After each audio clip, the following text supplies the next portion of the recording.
Hi, it's Richard Moore from Racing Profits Guides, and we're down here with James Given at his Hemswell yard. We've just been looking at some of the facilities through the morning, some of the training facilities.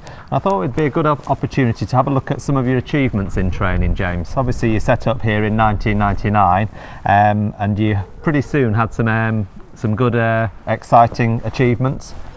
Yeah, I mean, my very first winner was a horse called I Cried For You. He was my first winner in May '99 at Nottingham. And then 2 years later in 2001 he won the Cambridgeshire.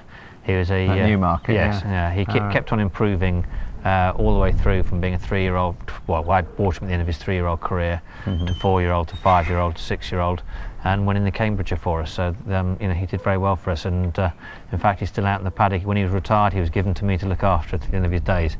He turned 18 10 days ago, and he'll not want for anything. And then you had Jessica's Dream. Obviously she was a useful handicapper for you. Yeah, she certainly won a good few handicaps and then stepped up to group company. She was an example of how a horse can make a fool of you. She had a very lovely low daisy cutter action, so always assumed that she was going to want quick ground, and she was working her way up through the handicapping system on quick ground, and one day it rained, and Aaron and I discussed it, and we decided to give her a chance on wettish ground. Not very hopeful. I think she improved even more, and she ended up winning 2 Group 3s, both on, you know, soft, heavy ground. One in Milan in the autumn, and one in Cork. So she was an example to not always assume you know what's going to go on with the horse until they've shown you.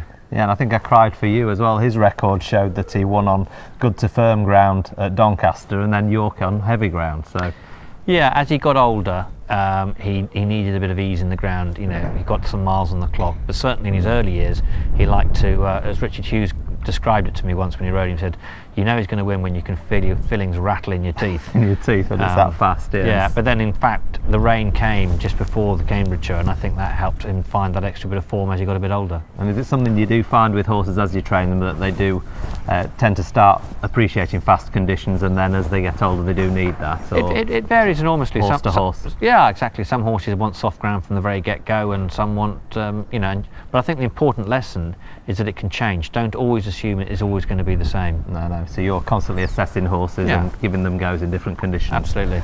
So Jessica's Dream again was 2001, so it was a good year for you. And then into 2002 and 2003 you had Wonder's Dream. I think that was the Flying Childers at York, was it? That's at Doncaster. At Doncaster, sorry. Yeah. She won the Flying Childers, which is a Group 2, which is the best 5 furlong 2-year-old race. So I think it's fair to say that she was the best 5 furlong filly of her generation, in this country anyway.